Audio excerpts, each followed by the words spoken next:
Welcome back to another wonderful episode of Spirit Cafe. Today we are talking to Sunitha Sandeep. She is beautiful and brilliant, and she is a trauma-informed transform Sunitha is a trauma-informed transformative executive coach, helping high-achieving and high-functioning women break free from their inner struggles of anxiety, overwhelm, burnout, fear, to reach higher professional success with deep personal fulfillment. But this conversation is for you. This conversation is for you. If you've found yourself here, it is for you. It doesn't matter at what level in your career or your life you feel you're in. It doesn't matter if you're professional or if this podcast is purely personal for you. This conversation is for you. Sunitha and I really did what we do here on Spirit Cafe, and we went deep, and it was a lot of fun, and I experienced growth, so I know you will too. See you on the other side. Hi, I'm Tamara Zoner. Welcome to Spirit Cafe. Come in, sit down, and grab a cup of love. Welcome to Spirit Cafe, Sunitha Sandeep. Thank you for being here. Hey, thank you, Tamara. Thank you for having me here. I really appreciate what you're doing. So thank you so much. You are very welcome. It's exciting. So I'd love for you to just tell us a little bit about yourself and, maybe a little bit of nugget of how you got to be who you are today. So in Spirit Cafe, we love to kind of go back and say, like, how did you form this personality that you are today? And then we'll kind of take it from there. Yeah, thank you. Thank you, Tamara. So I am a transformational coach. I help high achieving and high functioning women executives or professionals, leaders, to end their cycle of the inner struggles with anxiety or stress or overwhelm and burnout, so that they can reach higher professional success with deep personal fulfillment. Because I think the last part is really missed out in a lot of coaching and go get it kind of a attitude. That's what I do. And how I gotten here is my own journey. I speak about it in my TEDx, of course, coming from a trauma background, coming from as a trauma survivor, going through all of the PTSD symptoms and healing them and understanding and using my trauma and my inner struggles as a catalyst to go within. And that's exactly what I teach. So when people come to me with their inner struggles, I'm like, let's use it Yeah. rather than trying to avoid them. Let's use them. There are opportunities to our they're like doorways or opportunities to something deeper within, um and then we take it from there. That's what I do. And for me, that's my whole journey. And then today I'm just doing that for others. I love that. Use it so much. And I was talking to someone else recently, Danielle Matthews, about uh, utilizing trauma really as a Yeah. growth catalyst. And Yes. I was wondering, you know, is there a certain kind of person who's already set up to use growth as a catalyst, or can anybody flip that switch and decide to use pain as their jumping off point?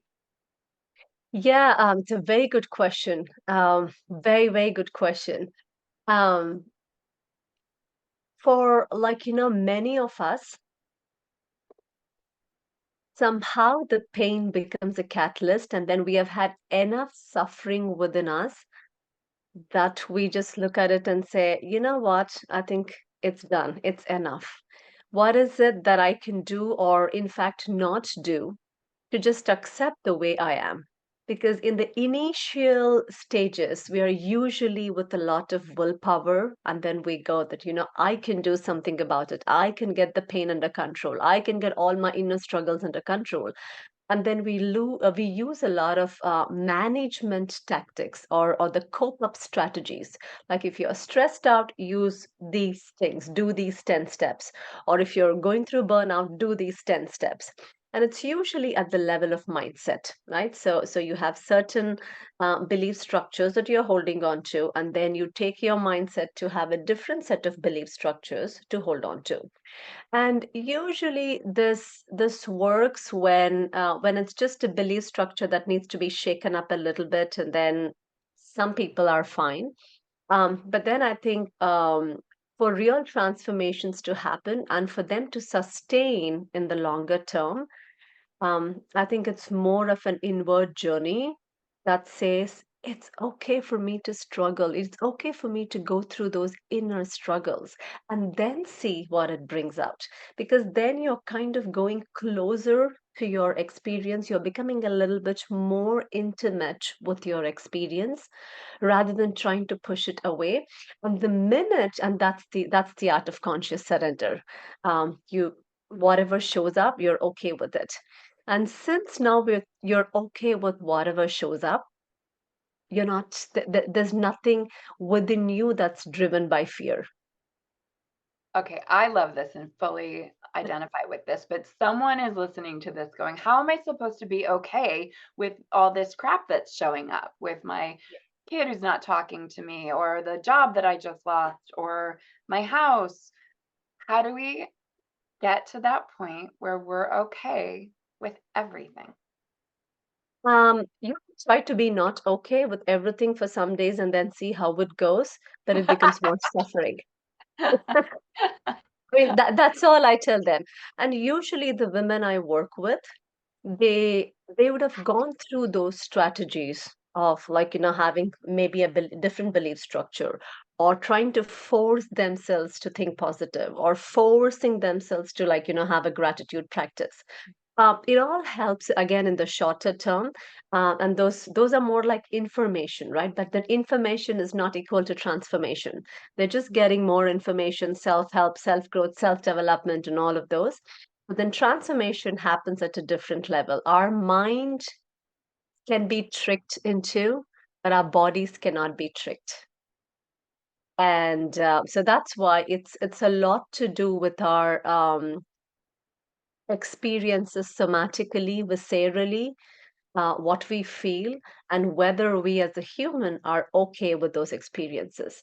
See, now there's no fear. Now there's freedom. That's the real freedom Hmm, to go do what you want to do.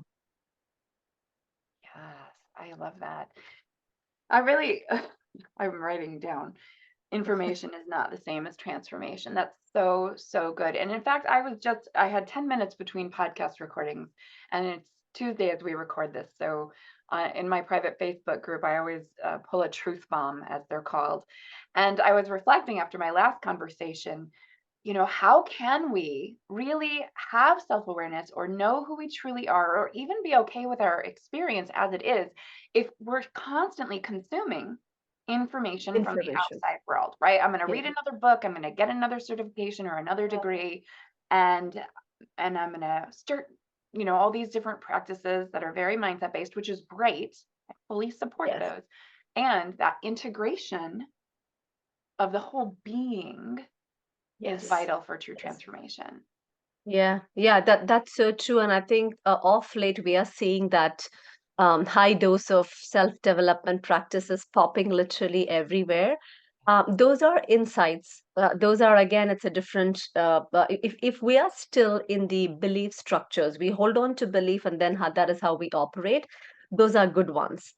So it'll instantly give you that, oh, aha moments, and it's like insights and realization. Oh yeah. But I think the reason people are doing more and more is because it's not lasting, it's not sustaining. Right? They go to read a book and then they get some insights, realizations, and it's like, oh yeah, yeah. Now I lost that after like a week or so. I lost it. I think I need to be doing more of these. So let me go read another book, go through another methodologies, and I want to bring up a story of one of my clients who was doing this.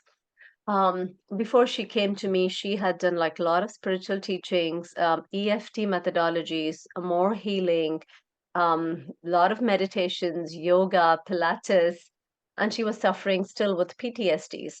And anything that I would tell, and then we would discuss in our coaching sessions, she'll be like, "Oh yeah, I know about that. Let me go do a course on that." I'm like, "No, no, no, no, no. You're not doing any more courses on anything." Because I think somewhere within, it's a way that we have developed a coping way to run away from facing the present reality because it's difficult. Going and reading and taking a course and getting through a program is easier. And then there's the the achievement feeling that we get for finishing that. But then it's really not doing anything to the already stuck and contracted stuff that is going on in our body, and it becomes just a hamster wheel. And I think right now, with the development that has happened over the last 10, 15 years or so, we are seeing a lot of women especially in that mode. Like they know what to do, they know this is the way that they have to do, again, information, but then there is actually no transformation happening at the deeper level. Yes, absolutely. I agree with that statement because I'm in, this space with women entrepreneurs who are Yeah, building their own businesses, and primarily they're coaches or speakers like yeah, me. And there's so I've got to get that one more thing, and then I'll be good enough. yeah, And really, from my perspective, it's stopping everything yeah, and yeah, starting to look at, like, why don't I already feel good enough? And how can yeah, I feel good, yeah, yeah. right? Asking different questions. So, what do you advise those clients who are, okay, stop the hamster wheel, and then what? What do I do next? It's a process. It's a process. It's not a quick process at all. I think multiple ways that have to be done at the mental level, at the emotional level, and at the somatic level. And if somebody is ready, even go to the level of energies and beyond, which is more at the level of consciousness. So I usually take them through a journey of like 5 levels of transformations. And everything that you do at every level is good. It's like it gets good as it gets good. That's all it is. So you will keep getting the reaping the benefits of it. Things begin to change, and the overall motivation behind that, or the mission behind that, is to get you close to yourself more and more. So it starts with the self-awareness, the 101, which is mostly at the level of mind, which is more about mindset, and then seeing, oh, this is not the only perspective that is right. There can be other perspective that is also right, but then there can also be other thing that is completely different that can also be right. So which means it's like a limitless things that can actually be right or wrong. But then how do you choose between them? Which is the right thing? Which is what I need to do? Because a lot of women come to me and then it's like, okay, do I continue in my relationship or not continue in my relationship? Do I leave this job and set up something of my own, or this way versus that way?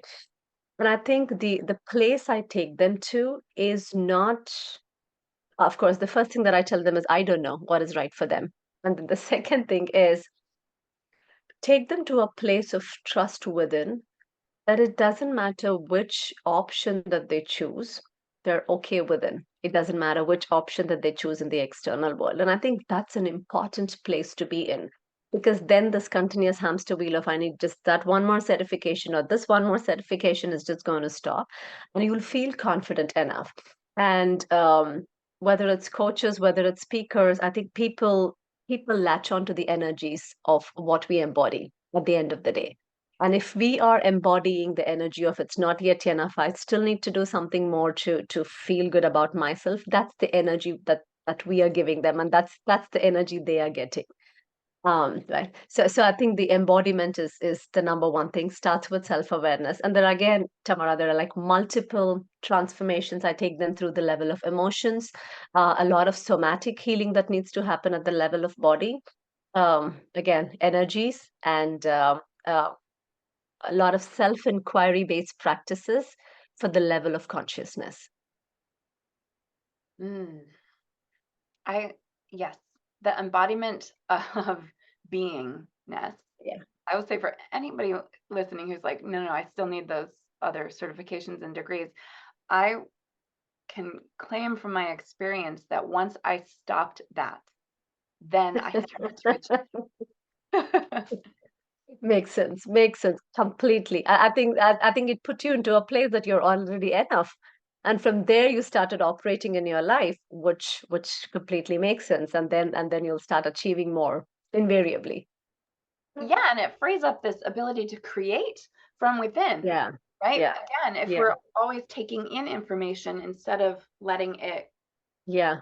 come up, Yeah. Yeah. That is true. really creative. But if we can embody, if we can do those, I Yeah. find that it's the somatic practice of getting into my body that allows me to free my mind enough to get creative.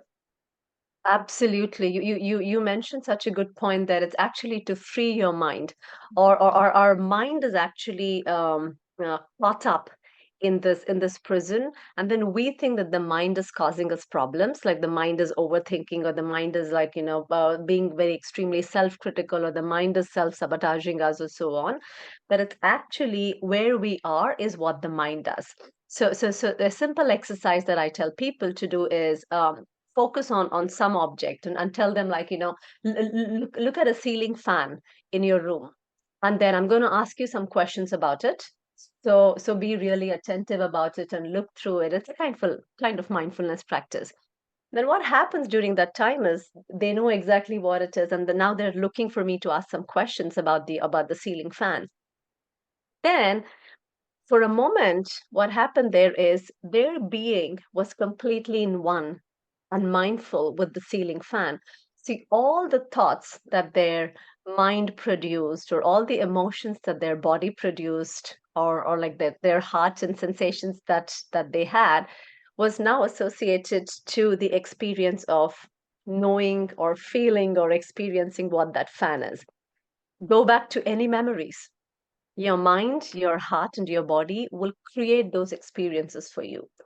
Then we end up blaming our mind and our emotions and our body sensations because our awareness is on something, and these are just instruments. They'll do whatever they need to do because that's where we are focusing. And I think that's the shift that people need to make, that the mind and the emotions and the body are actually in a prison that we have put in, and they're just doing what they need to do. They're just doing their job. So the moment we focus less on the mind, less on the emotions, less on the sensation saying that they are bad, and focus on a deeper place within, the mind, emotions, and body will naturally regulate, because we are made to heal. Our bodies are made to heal, our minds and everything is made to heal. So then naturally it'll start shifting. So the minute you said free your mind, that's what happened. You naturally like rested a little bit, freed your mind. You went within, and the mind started producing creative stuff. That's all. Yeah, it sounds so easy. It sounds so easy. Yeah, yeah. It is not. It's not easy. Yeah, yeah. It sounds so simple. Yeah, but it is a process, like you said. It's a It's a process. deep process, and I would say it's so worth it. Yeah, It's so yeah, worth it because when we're aligning with that thing that isn't our physical being, yeah. there creates so much space around and within us. Yes, yeah, yeah, Align with the thing that we want without yeah. right? Without causing resistance. Without wanting it, beautifully, beautifully, you can get, yeah, you align with what you want without clinging onto it, or like, grasping it or so. You can still have a desire. Yes, yes. Yeah, And it's in beautiful. my work, I always say, so I help people get their 5 top passions. It's a work called the passion test, and it's getting, designing your life basically. When my life is ideal, this is what it looks like, Yeah, yeah, feels like, and this is where I am, and this is what I'm doing. yeah. And then at the end of the list, Yeah. this or something better. Oh, beautiful. Yeah, Beautiful. So that way you kind of leave it open rather than clinging it onto exactly those things, which is exactly. what, yeah, yeah, which is the process. Yeah, it's a beautiful way of defining what you want because like you said, Yeah, it's great to desire things. It's good to desire yeah. things.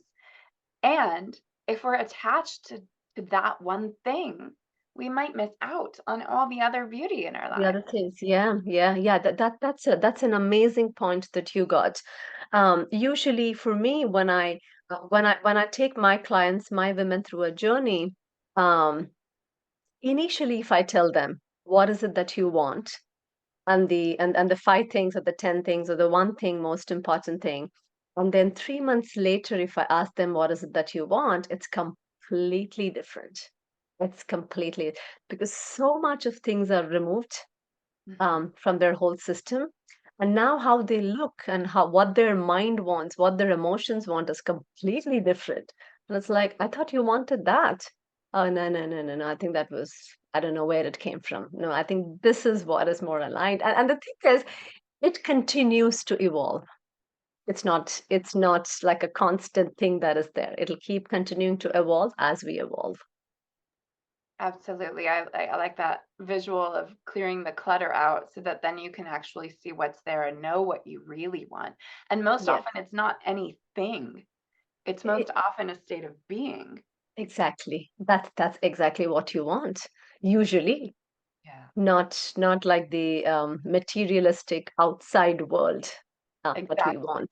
Yeah, Right, because all that stuff doesn't matter in the end. We can't take it with us. It really doesn't make us happy. It might make us more physically comfortable, yeah, but yeah, it's, at the end of the day, relationships with ourselves and others yeah. that matters the most. So, um, I don't know. Where do we want to go now? This is a fun, you're a fun guest, Sunitha.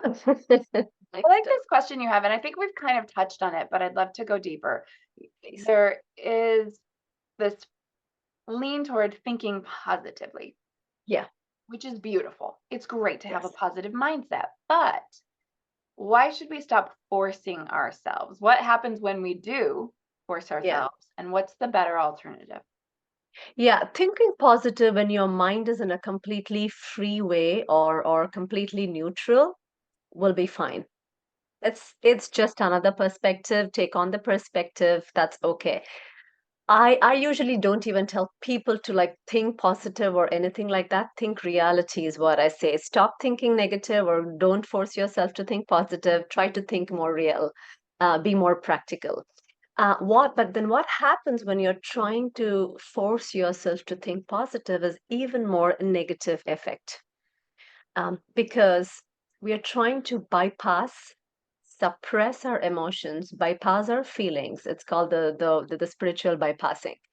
Um, and we don't want to look at certain of these emotions. We don't want to feel them. We don't want to know them. We don't want to understand them. And then we are holding on to this, oh, everything in life happens for a reason, or everything is good for me, or I am this way, I am successful, or so. Then we're concentrating on the end result. We are focusing on the end result, and that is what we hold on to. Um, and that's the usual law of attraction thing, right? Like you focus on the resonance and what you focus is what you get. Um, when you're at the age of 20 or teenagers or 25 or so, you can literally you have that much your what do I say, the grasping capacity, the holding on capacity to something is really high. That's where the motivation comes from, right? Like I want to get this stuff going. That is what I'm going to hold on to, and I will get it done. And that grasping capacity is really high during those younger ages, and less of emotional baggage, less of clutter. We are still not at a phase when there's so much going on in our lives. So it's kind of easy to just focus on what you want and get what you want. So that's why we usually feel like, especially a lot of high achieving women that I work with, sorry, a lot of high achieving women that I work with, things used to happen so easily when I was younger. Like I never struggled so much in my life. And I could do it, and I don't know how I could do it. But now when you're 40 plus or so, even a small thing that you want to achieve or go get it, you just feel stuck. You're like continuously in that I'm not able to go, I'm not able to go. So the only methodology for us is not to force ourselves to go after either thinking positive or thinking that this is going to happen or so, is just to remove some of the things that are holding us on. So it's like we want to go in this direction, but then something is pulling you in the opposite direction.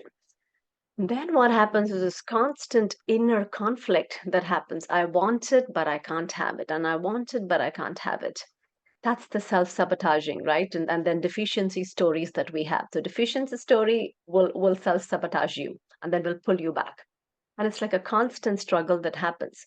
So instead of just thinking positive or again, we are using positivity as just one of the metaphors. It could be anything that we want to go after or we want to change in something within ourselves. Instead of that, try to focus a little bit on what is holding you. Fear is holding you, past trauma is holding you, some kind of a body like a contraction is holding you. Then try to free it up. And now when that is freed up, your consciousness, your energy can just start moving in whichever direction. And then if your intention is, I want to do this, why? Actually, for no reason at all. I just feel like doing it. I like to go and speak on stages. Why? I really don't know. And of course, I can give these big things about I want to be really purposeful and I want to impact billion people and so on, all of those. But that's again a motivation. For me, it's like in the moment, it really feels good for me to just go and speak and just completely open up and then see what flows through me. It's a kind of curious, fun journey. Like, I mean, you're a speaker, you would have experienced that when you just let go on the stage, things suddenly come to us Yeah. from no place, like you wouldn't even know. And I think that's the shift that needs to happen for women over 40 because if we go back to the old ways of like focus and do more and more diligence and all of these things that the information that we get through our social media or books or so, that's not going to help. It's a more of being with yourself, more of a letting go, more of a conscious surrendering to where you are, and then freeing up stuff. And then the next part of the journey, because the next part of the journey is less about achievements, as you said, it's more about our inner state of being. And once that shift happens, it really doesn't matter whether you achieve more, achieve less. Um, usually nothing matters in the outside world because your state of being is what you give the highest priority for. Yeah, that feels And really good. yeah, Yeah, that feels yeah, really good. And it sounds like it comes back down to really that self-trust, knowing trust. that it's all okay. Yeah, it's all okay from a very deep place, right? Not as a belief structure that it's all okay, but a very deep place that even when it's not okay, it's still okay. Hmm. And that's the deep trust. That's the reality. Things may not be always okay. And that's okay. And are you okay with that? And Yeah. see, sometimes even talking that can create a kind of fear within our bodies. We know things are not okay. Things may not be okay. Ups and downs keep happening. Yeah. Are you still okay with that? Is your body still okay with that? Is your heart still okay with that? And then once you start tapping in those, something inside is going to shout, "No, I am not okay. No, I'm not okay." And then we begin to process those stored trauma or emotions or sensations or feelings. Okay. And are there levels to this? I mean, are we repeating this cycle through those stages and through those the mind and then the body as we up level? Yeah, it's a beautiful question. It's usually from where I have seen, from what I have gone through myself, and from the way proceeds for people, is mind is the fastest one to apply. Like that's why mindset is so easy, and then probably 70-80% of the population is at that level. Give them a new mindset, and then they'll go do what they need to do. Emotions is a little bit more of a beast. Like there's lots there, and then even below the level of emotions is your feelings, and sometimes these sensations and body contractions are beyond or they're precognitive. That's what I call them. They're precognitive and pre-emotional. So when you sit with those emotions and feelings and sensations, um, there's no words. It doesn't talk anything. but it doesn't, you don't feel any emotion, but then you still have to process. And that's a very difficult one. And especially because the more you go down to the level of gut, it's the more identities that you're holding on to. That it could be an identity of I'm smart, or I'm good, or I'm a mother, or I'm a wife, or I belong to this particular culture, or this is my religion. Like, at the level of identities, it's something very difficult to let go. And but then that again frees up so much once you start, and then a lot of energy is going to help you at this level when you go to the level of identity and clearing those identities. And again, when I say clearing those identities, I don't mean you will stop becoming, like, let's take the role of a mother, an identity of a mother. It doesn't mean you will stop becoming a mother. It's just that you won't be a mother when it is not needed to execute that role. You don't it's like you give the freedom to your children when they need to do what they need to do. You become a more conscious parent rather than holding on to this, that I need to be doing this, I need to, then it becomes so much. And then we become these kind of very possessive and aggressive, and forcing our identities on our children. That's what is going to go, that's what is going to, so it'll use that identity. The consciousness will use the identity when it needs to use. But then there's a kind of non-attachment. It's not a detachment, but it's a kind of non-attachment. And when you go to work, you become a professional. That's the role you take. And when you come home, you can get into the role of as a wife or as a mother, or if you go into the community, you become the role of a leader, entrepreneur, whatever you need to, without clinging on, like exactly as you said, wanting it without actually wanting it, and holding on to it. I That's can what the level of identities do. I love that, and I've never considered that or heard people talk about it, but it Yeah. feels really true, and it Yes. feels liberating just to hear you talk about just fluidly moving from Yeah. identity to identity and not grasping onto any of them. Yes. And Yeah. I, as a parent, as an identity that I take as a mother, Yes. it's so vital for me personally, to remind Yeah. myself that my children are on their own journey, that they are their own people, and that Yes. they get to have their own experience of life. And I'm hands off on that. I can't change Yeah. it for them. I can't control it for them. Yes. I might not want them to feel certain ways. Of course, every mom Yes. wants their kid to be happy and Of whole and course. well. Yeah. And but it's my reminder, from it's my practice to come back and go, oh, that's hers, or that's Yeah. his, and this is mine. This And is, yeah. there's freedom in that, especially for women over 40, who many of us, our kids are growing up. Yes. They're about, Yes. my oldest is headed to college in the fall. And if my whole identity is wrapped There up you like go. cling There you film go. to There that you go. child and that role as a mother, then when they leave, I'm lost. You're lost. Yeah, You know, and then a lot of women go through depression at that time when kids go to the college.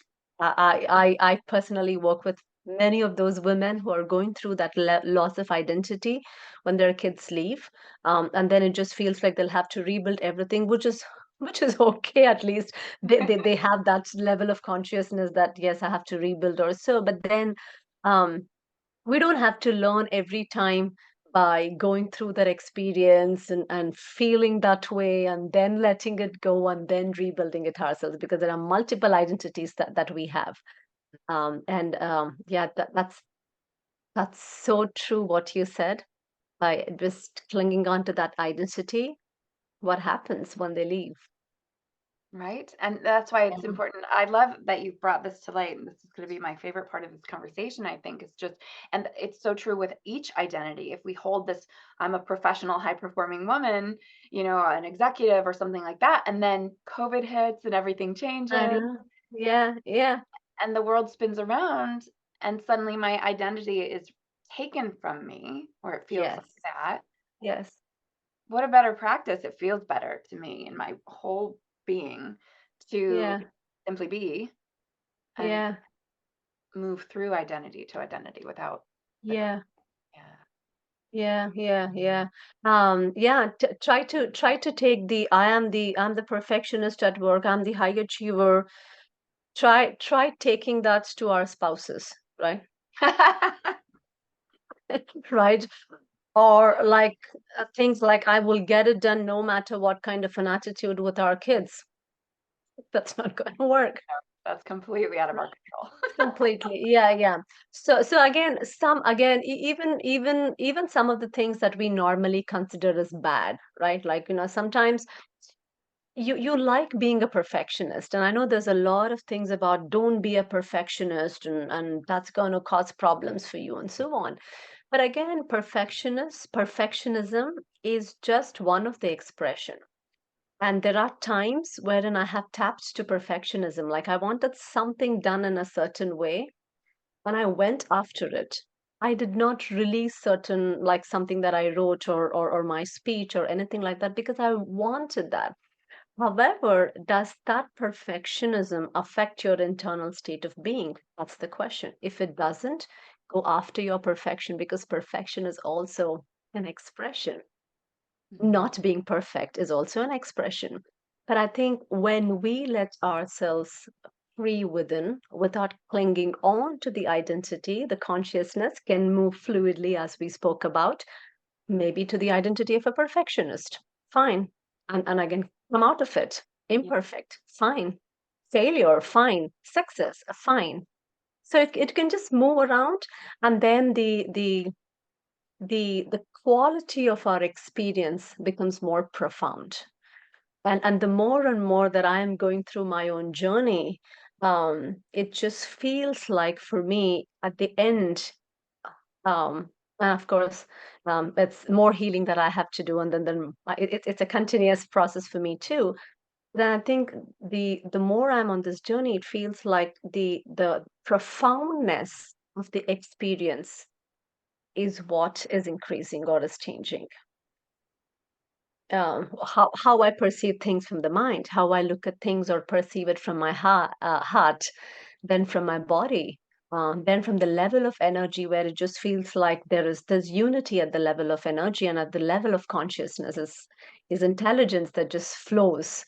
Um, and so the profoundness of the experience keeps increasing Mhm. as we go deeper into this journey. Yes, yes to all of that. I love that. I always, we, in the work we talk about healing is not linear. Healing Yeah, feeling it. own timetable, and Yes, there are layers and layers. And I find in my own journey, there are yes, layers where I'll think for years that something yes. is completely healed, and then Yeah, there's some up leveling experience where suddenly yeah, it's back in a diminished form, but it's like, hey, it's still popping in there saying, popping in there. Yeah, "Mhm." yeah. It's See, fun in yeah, a way of consciousness to be able to go, wait a second, I thought I dealt with you. exactly. I thought I was done with you. No, you're still there. But I think that is the journey that I think once we accept that, Tamara, that is what it is. We will never probably reach, even the spiritual masters, never probably reach a state wherein this human conditioning is going to be perfect and completely healed without any conditioning. I don't think anybody will ever reach that stage, because there is deepening levels again and again and again. There's more to heal. Then it doesn't mean that if you're not healed and if you're still conditioned, your experience has to diminish in any way. You can still have intimacy with reality. And I think that's I think once that hits you somewhere, that no amount of healing, like healing will never stop. Growth will never stop. Expansion will never stop. Moments wherein we feel down will never stop. There will always be that the peaks and valleys, the Yes. ups and downs. It'll keep happening. Um, and if you're okay with that, that is what it is, from a very deep place, and then be intimate with reality. Uh, I think I think we'll probably most of the humans will be okay if if they feel it from a very deeper place. Yes. Oh, I appreciate that. And that is the human experience. That Yeah. that is what, from a soul level, I believe that we agreed to. We get to feel Yes. this stuff. Yeah. Yeah. Yeah. Absolutely. Yeah. Yeah. Yeah, and so intensely. Oh, well, this has been so fun. I really enjoyed talking to you. And where can people find you if they want to learn more about you and your work? How do we get to you? Yeah, all the details are on my website, www.sunithasandeep.com. And I have a 1 hour free masterclass wherein I talk about exactly the methodologies. I have a program called as Awake, AWAKE, and each of the it's a acronym, and then each of those stand for 5 different transformations that I take them through. So I talk about that in my 1 hour masterclass. It's a combination of course, ancient wisdom with scientific healing for contemporary practicality. That's how I call it. And I also have a free ebook. Talks a little bit more about my own journey and how I do and why I do what I do.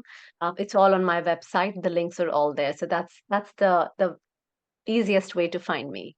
Beautiful. I will be sure to put those links in the show notes. Thank you. And then where do you show up to play? Do you do any social media just for fun?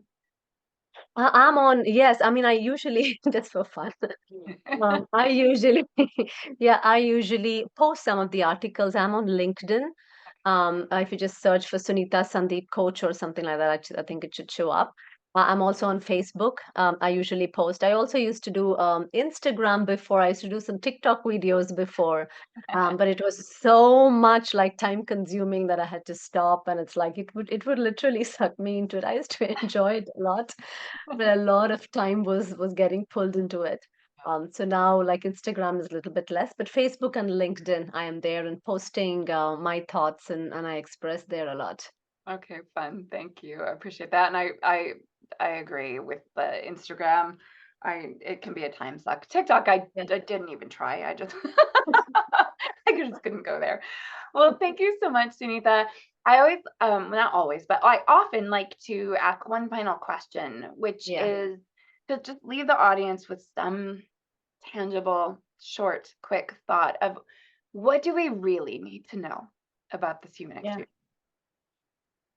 This is going to be literally just one teaching that will be the beginning of your journey, and more realization. This will always be true. This one question, no matter where you're on the path.